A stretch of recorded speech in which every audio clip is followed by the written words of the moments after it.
Hello, and welcome to this new episode of the Queer Your EU podcast, where we debrief the actions of the EU institutions for LGBTQIA people during the last 5 years. I'm your host, Lisanne, and in today's episode, we will focus on the role and the actions of the European Parliament, as we will be shortly joined by our two guests, Marc Angel and Kim van Sparrentak. One view with a goes we one leaf. To the side it's still fantastic. To explain everything that we need to know, we are joined by our experts on EU institutions and the rights of LGBTQIA people, Vincent Rayon from Forbidden Colors. Nice to have you back, Vincent. How are you? Well, I'm very fine. I'm very happy to have this discussion with our two guests today. Thank you for being here. So, before we are joined by our two guests, can you tell us a bit about what the European Parliament actually is? So, the European Parliament is one institution of the European Union and one of the two institutions that discuss and adopt the EU laws. It's one of the institutions that the listeners and citizens know better because it represents the citizen of the EU. Every 5 years, every citizen in the EU is invited to take part in the European election to elect their representative, the members of the European Parliament, that will represent them for 5 years at the level of the EU. And how many of these members are there exactly? So currently there are 705 members of European Parliament. It's a lot, and it will even grow because in June we'll elect 720 members of European Parliament.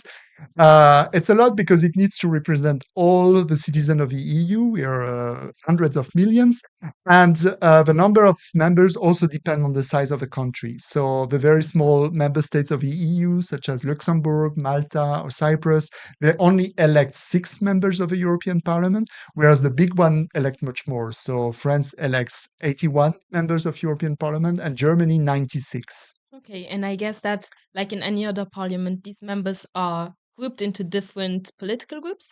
Yes, so if you look here, not the right. So if you look at this presentation, we see the different groups. So currently we have 7 groups in the European Parliament. From the left to the right, we have the left, which says very much what it is, the Socialists and the Democrats, the Greens, the Liberals at the center from Renew Europe, the European People's Party, the European Conservative and Reformist, and on the far right, the Identity and Democracy group. If a member is not joining any of these groups, is what we call the non-attached member in the last groups. And here you see the dynamics that we are currently in. The main party is the European People's Party, followed by the Socialists and Democrats. But you see that no political parties has a majority in the European Parliament. So they have to work together to vote some text because they need 50% of the members to vote. So it's coalitions working together depending on the different text. Okay, thank you very much for these explanations. Our two guests are the co-presidents of the LGBTI intergroup. Can you explain what that is?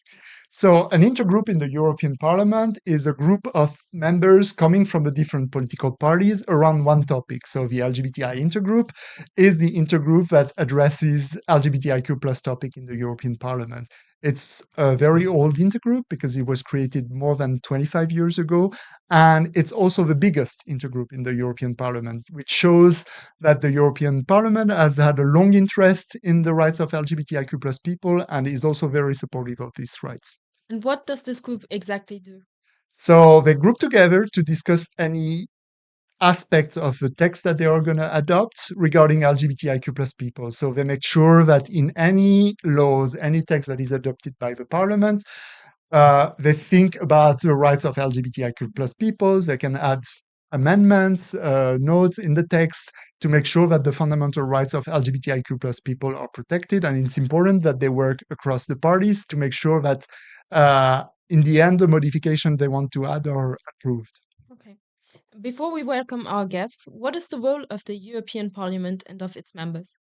So as we were saying, European Parliament is one of the two institutions that adopts the law. So basically, the European Commission, another one, is proposing some laws, and it goes to the European Parliament, where the members they will discuss the law, they will amend things, and they will find a compromise within the Parliament.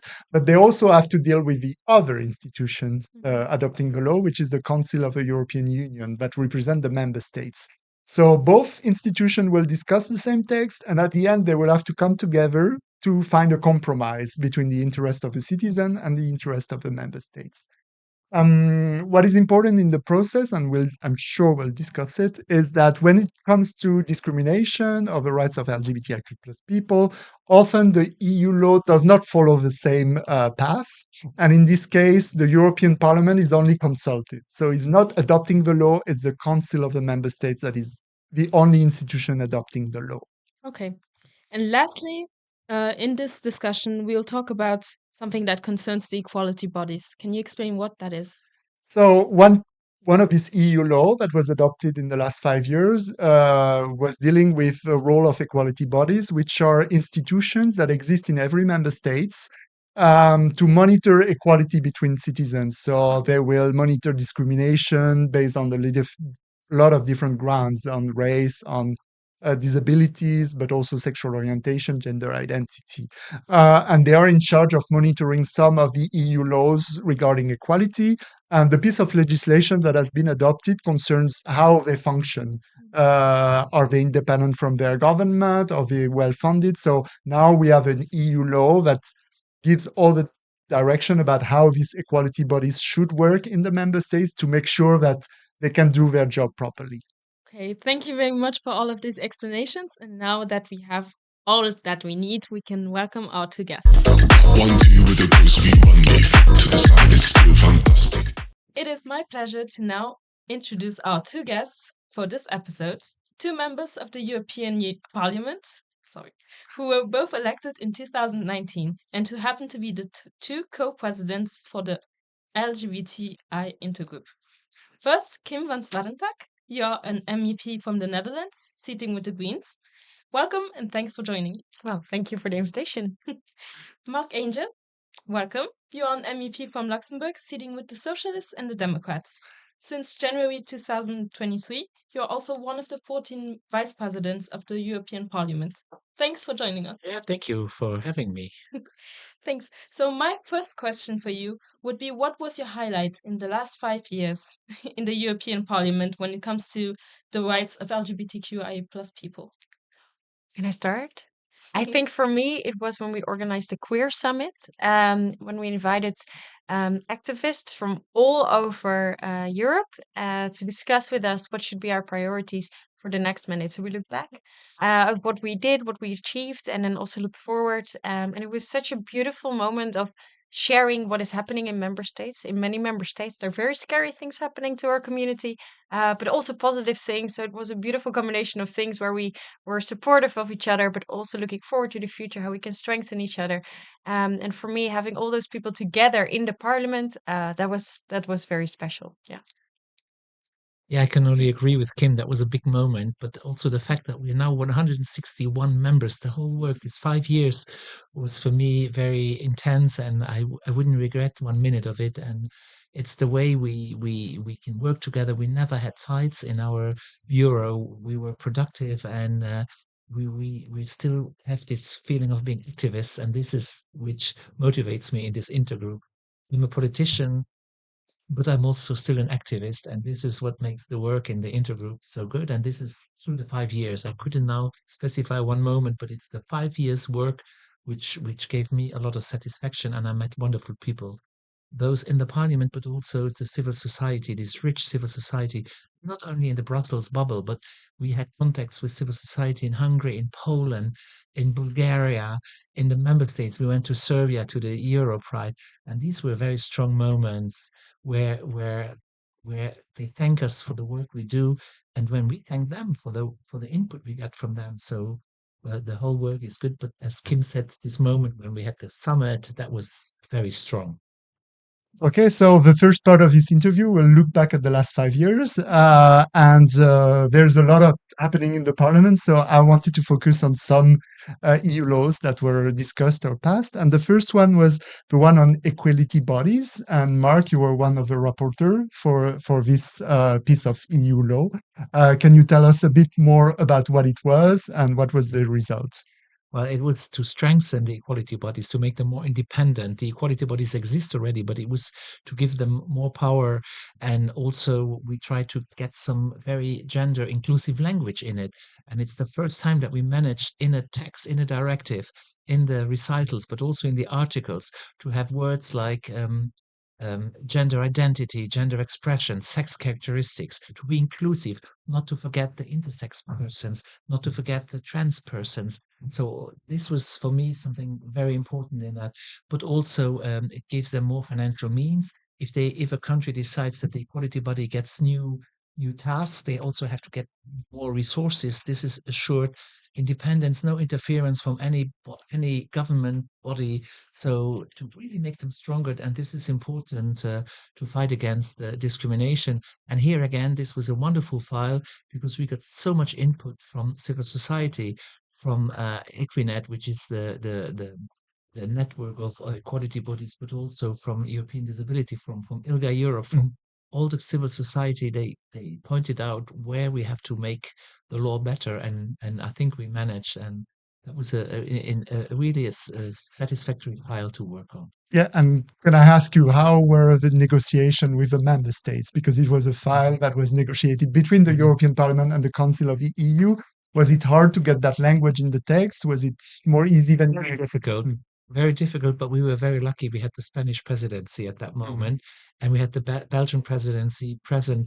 They would have taken over if we wouldn't have closed. So, and they worked very well together, and that helped us a lot to get that through. They fought because they believed in what we said. We didn't have to, if you have a presidencies which already share your thoughts, then it's easier. They had to convince their colleagues, and they did a good work. So I was very happy, but it wasn't easy. But at the end, it was good.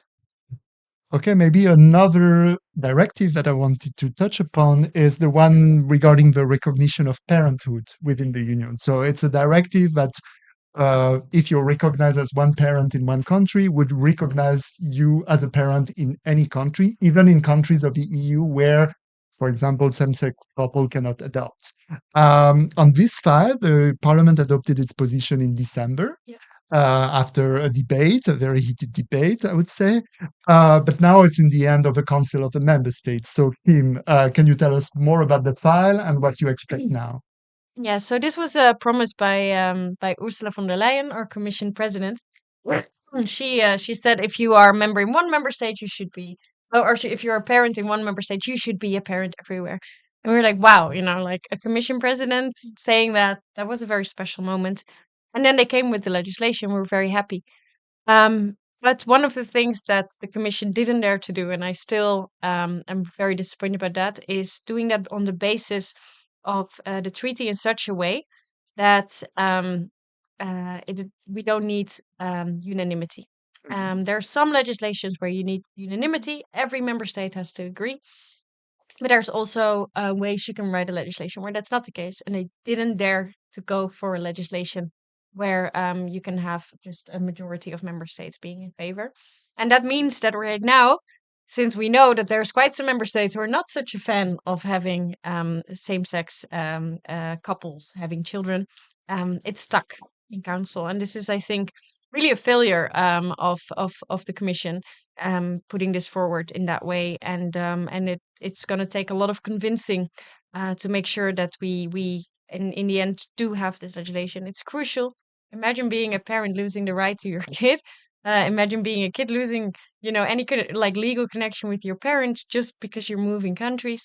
These are things that cause so much suffering, and it's just such a clear example how we are not considered equal within the EU. So this is something that we will continue fighting for. But here we also really need our national activists, our national civil society really stepping up. And it touches upon the situation a little bit in the Council. And also over the last 5 years, the European Parliament has adopted a series of resolutions about what happens in the EU. I think one of the key things that we highlight in our report is the so-called anti-LGBT propaganda law in Hungary. And we said, yes, some member states are blocking in the Council. We know that Hungary right now, Hungarian's government is not favorable for the rights of LGBTIQ plus people. And the Parliament has been pushing through resolution, but also through actions. What is your point of view on this situation, and what can be done at the EU level? Should I start? Yes. Well, when it comes to this legislation in Hungary, I think we can definitely say that what we did as Parliament was immediately step up. We immediately made sure there was a debate. We immediately had a resolution. We immediately made sure that different legal services looked, okay, which different EU laws are they breaching? And immediately also were in touch with the European Commission and with member states to make sure that they said, this is where we draw the line. Hungary, you've gone too far. And it was effective to some extent because in the end the European Commission did decide to start an infringement procedure, so a lawsuit basically against Hungary. And it would have been really easy for the European Commission there, and there they were bolder than in the previous thing, to just say, yeah, because it's against freedom of audio visual media services. No, they also said, no, this goes against the treaty because in the treaty we say that everyone's equal in Article 2, and it goes against the treaty. And they took that along in the lawsuit. It's now ongoing. These kind of lawsuits take forever. So, of course, we haven't changed something in practice yet, but it gives such a strong signal that the European Commission, with support of many, many member states, is now saying, Hungary, you've gone too far. You have to treat people equally. That's really, really a positive sign. And that was, I think, a sign of hope for our communities. It took a bit of a while before the Commission really reacted, and we had to push. But then Yeah. our resolution and our willingness was seconded by the civil society, by you, by Forbidden Colors, by others, by Hatto Society in Hungary. The whole civil society joined with us, and the pressure became very big. And then we finally managed that the Commission did this step. And as Kim said, the values are also included, Yeah. and because the values are the foundation of our democracy, and therefore I think this is going to be a very interesting case, and that case law will be very also important for us in the next 5 years.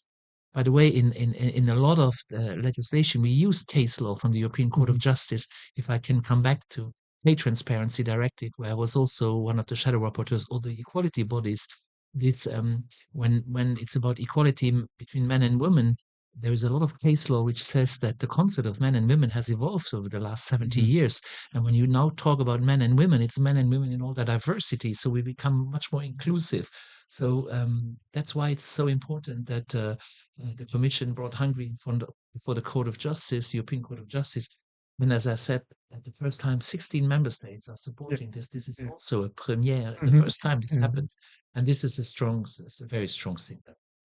And also regarding Hungary, so we talked about the role of a commission, but there is a role for the council because the European Parliament has asked the council to trigger Article 7 of the treaty, which is when, we analyze if a member state has breached the values of the EU. And in case this is recognized, we can take out the voting rights of that member state, for example.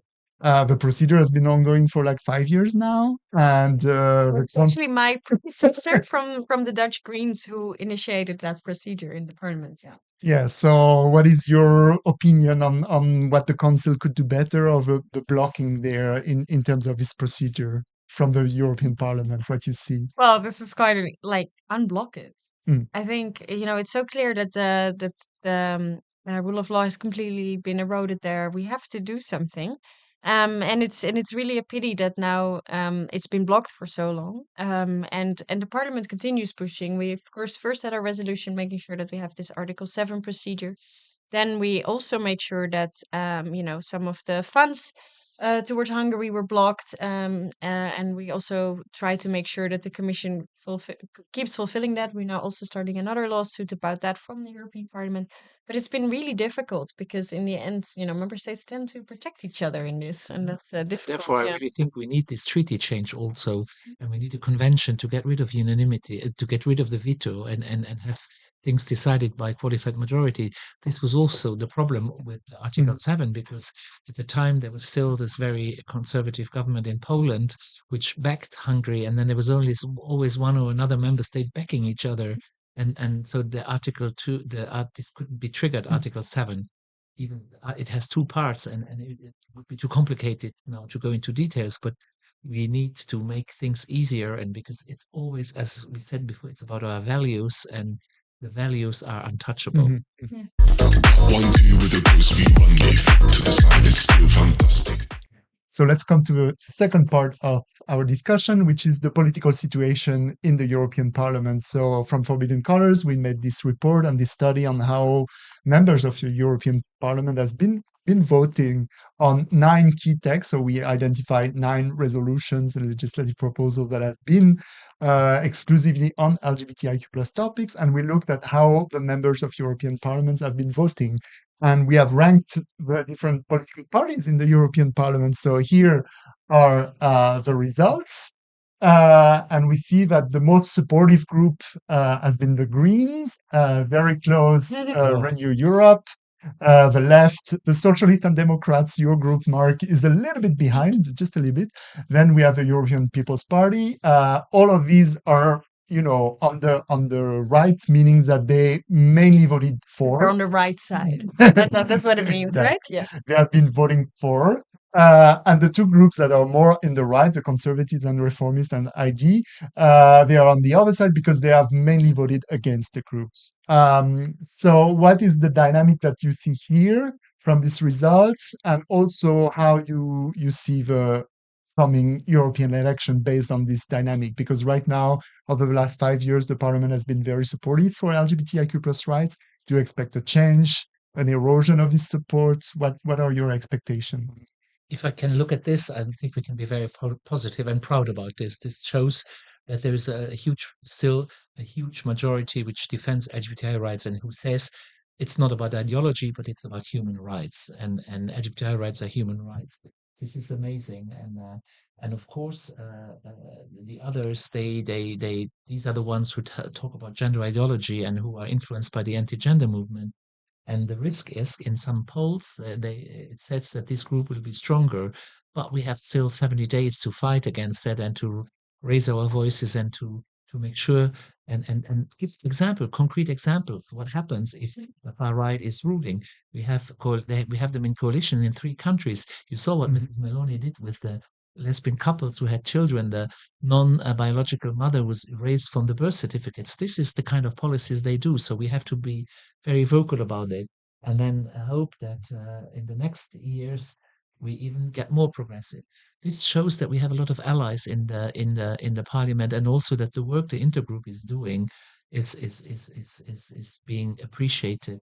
So I'm happy for your statistics that it shows that we often talk about backlash, about the negative news, because these people from the far right, they shout and they get a lot of attention, and the good and the positive evolution sometimes tend to be a bit forgotten, and therefore I think it's very good the work you've done, and it shows that the parliament is pro LGBTI rights, and we will make sure, Kim and I, and others, all our friends, we will make sure that this will stay, and we have to set our aim to become even better. Yes, I agree. And also, like looking at this, they will grow, but they won't grow as much that in the end there won't be a majority anymore, I think, and especially not if all the people who believe that we should, have a Europe based on equality, based on looking for what unites us rather than what divides us. Actually, we can make sure we keep very strong against them. But also looking at this really shows. So you have to imagine that we have debates about LGBTI rights quite often. And then I'm always the fourth speaker because I'm the Greens. That's the fourth biggest party. And then after that, you have first the ECR, first ID, and then ECR speaking. And that's like always right after my speech is just all bombardment of anti-LGBTI rhetorics, and the most bizarre things are being said then. It's like, oh yeah. But then in the end, after that, there's always still the left. So they're still sandwiched. And I just hope that that's also going to be still the case. So we ranked by political groups. What we also ranked, and I will show it, is the countries. So we look at the members from different countries, and this is the result and the ranking that we have, where we see that we have 4 countries, member states: Ireland, Luxembourg, Malta, and Cyprus, where all the MEPs, no matter their political groups, have always supported all the texts that we've analyzed. So they are in the top four, and then you see that the support is decreasing as the ranking goes. Um, so when you look at the position of your country, what is your thoughts? What are your thoughts? And also seeing maybe other the position of other countries, or what the situation tells for you. Shall we start with the bitter first, and then we can then talk about happiness? No, so yeah, the situation in the Netherlands right now is very tricky and scary, actually. To be honest, we now have four parties that are trying to form a coalition, of which one of them is Geert Wilders' party, super far right, friends with Meloni, friends with Le Pen, friends with Orban. That's what he's most proud of. And only last week, those parties that are trying to form a new coalition announced officially that they are going to kill the new legislation that would help transgender people to more easily get the right, markers on their birth certificates and on their passports, and also a new legislation that would help families with more than two parents. I mean, and that's also seen as some queer thing. But in the end, it's many straight couples as well who actually have had a divorce, and then in the end, there's just three or four people taking care of a kid that also should have rights to travel with them, go to the hospital with them. And one of the parties that is very closely affiliated with the Christian Democrats, they said when they were confronted with the fact, well, you signed, the agreement, the Rainbow Agreement, before the elections. Why are you now backtracking on the things you've promised during the elections? They said, "Ah, that was a mistake that we signed it." That's what they said. So I'm very worried about what's going to happen in the Netherlands. We're already not scoring great for a country that thinks that they are the most progressive country in the world. That's what we pride ourselves with. It's a very strange thing that we have in our DNA, but we're actually not doing that great. And I'm very concerned that it's going to be less because, parties that you would think are parties that are very supportive of LGBTI rights, such as our Liberal Party, the VVD. They were also already trying to kill this new transgender law. So it's something that I'm quite concerned about. Mark, any comments? Well, I'm happy that Luxembourg is there on the second position with 100% voting for. But I'm campaigning very hard that this stays like this, because we also have one party. They're ambitious. They would like to have a seat in the European Parliament, one of the 6 seats that Luxembourg has, and all the progressive forces are fighting that they won't get that because they are also using this whole anti-gender narrative. On Women's Day, they talked about biological women and etc. They try to divide the society, but they won't have a chance. We will fight hard to keep that. And in my delegation, we have six members from Luxembourg in the European Parliament. We're a small country, of course. One lesbian, one gay, and it's already very good too. Maybe this influences it too. But no, we were always when I was a member of national parliament before, I was a part working on the law of gender recognition and also same-sex marriage, and we always had huge majorities. Even the center-right parties voted in favor. And what we did is for example, with the trans law, the parents and family members were very much involved and met the politicians, and that helped a lot to convince people. And so I'm proud of this, but we have to keep it. It's not forgiven. It's like the same with the Netherlands. Who would have thought that now there are people who are trying to form a government who want to backtrack from LGBTI rights in the Netherlands, who was always a front runner. So we all have to be very vigilant. So it doesn't mean that when you're on the top now that you're still on the top in the next years. Yeah. But we're 60% still. And I'm gonna fight like hell to make it keep it 60% because the polls don't look great. A lot of far right politicians might join us, but no, we still we need to manage We have 60% 70 still. days. We have 70 We days still to have a lot of days. yeah, to Yes. convince the Yes. voters. Yeah. No, this time I mean, because all these who vote against, these are the ones also who where Putin is happy if they are elected later. And this European elections is about much more. And you see the scandals which are coming out now, where politicians of the far right in Germany, the press is now revealing that they are sponsored by Russia, by the Kremlin, etc. So this is a whole system, and we have to we want a Europe, a united Europe, and not a divided Europe, an inclusive Europe, a Europe that Putin doesn't want to see and Mr. Trump doesn't want to see. So we want them to be unhappy on the 10th of June and not the other way around. Now, maybe one last question on this situation and on the election. What is your message? Because we know that also participation is very low Yep. for European elections.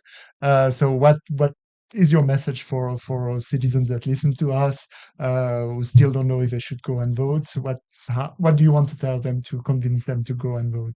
If you don't vote, the far right will definitely go and will try to take away your rights. It's that simple this time. It's not whether you like Europe or not, but as I explained before, when a member state goes too far, when there are far right politicians in the government, Europe can step in. But we need to make sure that this Europe based on values of equality, of human rights, that it stays like that. And that's a very fundamental question we're going to ask ourselves when we're going to vote in June. I would like to address the young people in particular and remind them in the year 2016, the Brexit referendum, where a lot of young people did not really care, did not vote, but the result was Brexit. And who was the most punished? It was the young people who were taken rights away, and please, all the other European young people, you don't want to wake up like the British youth woke up after that referendum, and they really regretted not going to vote. So go and vote for a united, for an inclusive Europe. And there was plenty of parties which are inclusive and who are defending LGBTI rights. And also, if you don't vote,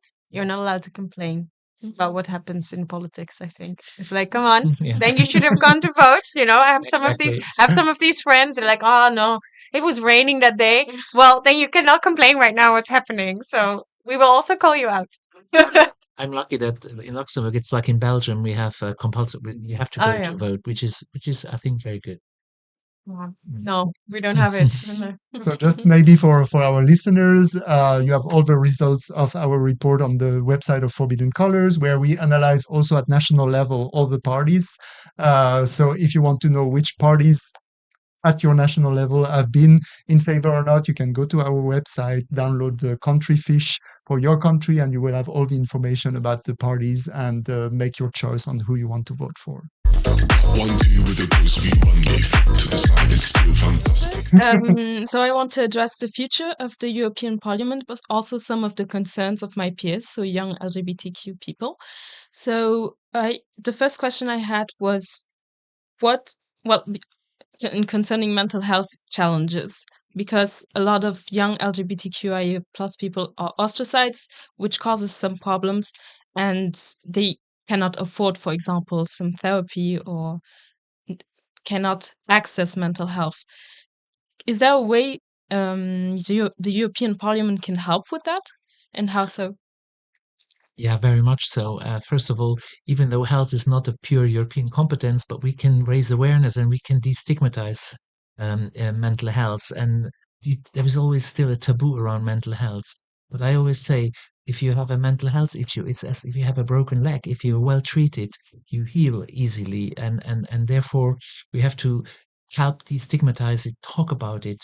And the European Parliament made a study, which we have every year, a study on future shocks. What can be a threat to Europe? And the degrading situation of mental health in young people is considered a threat. So we have a responsibility to act, and I think we will act and we must act. Yeah, and there's two concrete things that I've been working on a lot. One of them is the fact that it's left to the market a lot, the youth healthcare system, and especially the mental healthcare system. In the Netherlands, this means that it has to be publicly procured, and in practice, that means every 5 years there's another healthcare provider, and there's you can't become very specific anymore, or really treat people with very specific issues when it comes to mental health. So that's one of the things that we're really trying to make sure that it becomes, again, really seen as a public value, to make sure that we also take care of mental health. And the other thing that I've been working on a lot is addictive design of mobile phones, and they're going to say, "Oh, this is an old person telling me that I'm too often on my mobile phone." Yes, I am, because I'm also too often on my mobile phone. I'm not that old yet, and we're seeing that the fact that we are made addicted to our phones is actually deteriorating our mental health. Everyone in the population, but especially for young people, and especially when in the end we get part of this rabbit hole where we hear all these negative things about our community the whole time. Has been now scientifically proven that it's something negative, and I'm working on making sure that we're not addicted to our phones anymore, but that there's something fun again. So that's also something that we can do. And also that from the work perspective now in labor policy, we finally get a right to disconnect. This is very important too, that the employer, you don't have this pressure that you constantly have to be connected when you have a holiday on weekends. No, we need a right to disconnect. We were very close of having it, but the member states again blocked. But this is also a challenge for the next parliament to work and fight for the right to disconnect, because with artificial intelligence entering more and more the labor world, also we have to really work on that, make sure that these algorithms are transparent. All of this is I think very much important also to protect mental health of young people. We did it already with the platform economy directive, where we protect these young people who are working on the platforms as Uber drivers or riders, to give them more rights and also better health, access to health, because and we need to make sure that work, the, um, the value of work is being recognized, so that people can have a good life and meet ends at the end of the month. So the whole social dimension, deepening the social dimension, is also something which will help the mental health situation of young people. Okay. And making sure that our LGBTI intergroup is at least as big as this mandate, because then we can at least show we are there. And Kim works on a very important issue, which is also a big stress for mental health with young people. She works on housing, accessible, affordable housing, and homelessness. And this puts a lot of stress to young people, students who cannot find a place to sleep. They don't know where to go when they go to university. So this is also a responsibility, the housing issue. If you have this pressure away of housing, this is also a lot of mental stress for people if they don't know where to, if they don't have the feeling they won't have a roof over their head. Yeah. And something else that can affect mental health is also the bullying and the harassment that people face in the education system. So is there a way that the European Parliament can help with that also? That's always a bit difficult because education is really on a national level. However, of course, we've been also together with Forbidden Colors actually trying to make sure that what has been happening in Poland, having these what were they called? Rainbow schools, right? Yes, Yeah, the rainbow school ranking, that these things can be actually also happening at a European level. So we can really try to make sure that these kind of initiatives to stop bullying and to actually promote safe schools is one of the things. Another thing, of course, bullying also happens a lot online. I work a lot on digital affairs, and one of the things that we've been trying to do is making sure that the online world becomes safer, and also that you as a young person, if you suffer from bullying, you can then actually tell the platform, I'm suffering from bullying, and they have to then take things down. This is not working perfectly yet, working on it, but this is now in the legislation, and that's a massive step, making sure that people can feel safe online, because it's the place where you meet your friends. It is the place where you find your community, but it has to be safe. And if not everyone can participate safely online, that's as bad as offline. Yeah. And we will also continue to defend sex and relationship education in schools, age-adapted, comprehensive sex and relationship education, because that makes young people much more resilient, also against sexual abuse and also against bullying. And I think this is something important. And again, here the anti-gender movement, they're against this. They say this is the parents' responsibility. No, this is we have to educate our children from the smallest age on, but of course age adapted. Thank you very much. Maybe from a more institutional point of view, we talked about the blockages between the EU institutions, unanimity in the Council, and Marc, you were part of the Conference for the Future of Europe. So in terms of evolution for the EU institution treaties, what are you expecting to happen in the next 5 years, or if we can expect anything to happen on that level? I wish we would have a convention to make some treaty change, but not to rewrite the whole treaty. Just some little corrections where we see we're blocked to get rid of unanimity, as we said before. We're talking about enlargement, which is good. I'm pro enlargements, but when we're 35, how can you imagine we function if always one blocks the other? So I think this is a very big step.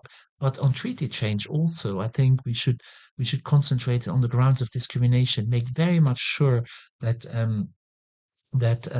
intersex persons and trans persons, that gender identity, sex characteristics become part of the anti-discrimination body in the laws, in the treaties, in the fundamental rights declaration. So this is something also we have to fight for, and then to finally unblock this horizontal anti-discrimination directive, which is blocked in the council since 2008.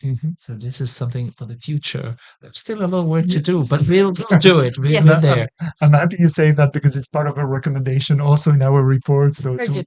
to include in the grounds for discrimination, gender identity, gender expression, sex characteristics in the treaties, in the Charter of Fundamental Rights, and also change of procedures, legal procedures.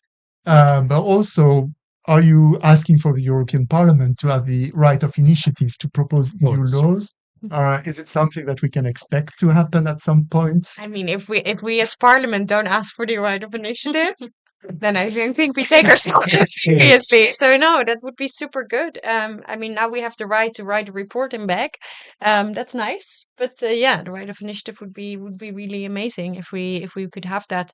And of course, people are like, no, but but what about the council? The council still then has the right to be your co-legislator. That's not something that will change. So I really hope that we can do that, and then we can put things forward that the commission doesn't dare to put forward. We have the recognition of parenthood, but I got engaged recently, and just reading this thing where it's like, all marriages in the EU are of course recognized, except for when it's a same-sex marriage, and it's just like like it's just so frustrating, these things. And this is something that the commission is like, they didn't dare to put that forward yet. Like, then we could, for example, put something like that forward, that we are just recognized everywhere in Europe. I think we have to be very strong, because as you see now, the next commission also, there is not many governments which are progressive parties in. So the next commission might also be much more conservative. The council, there's less and less in the moment progressive prime ministers.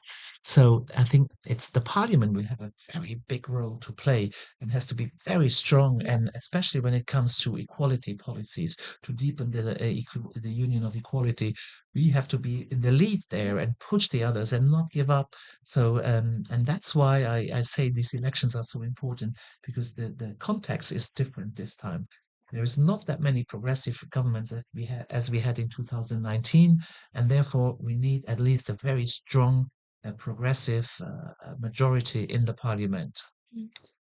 Maybe to conclude the discussion, one last word from each of you regarding the elections, regarding the people going voting. Maybe one last word from each of you. What I always love about elections, and especially European elections, is how many people from the queer community are always running in these elections. I think it's really because we understand what it's like to come from different backgrounds, but have something in common, and that's also something. So somehow the power of the European Union, we have things in common, and that's where that's what we're looking for, and that's where our solidarity comes from.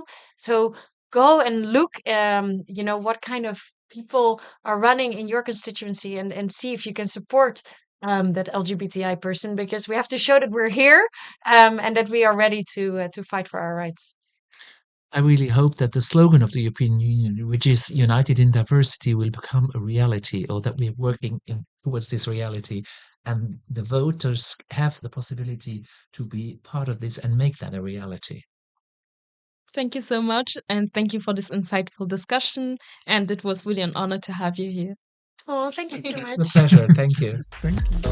One day with a ghost, we one day fit to the side, it's still fantastic. If you took it up, this and you would got it. Pick it up, pick it up, pick it up.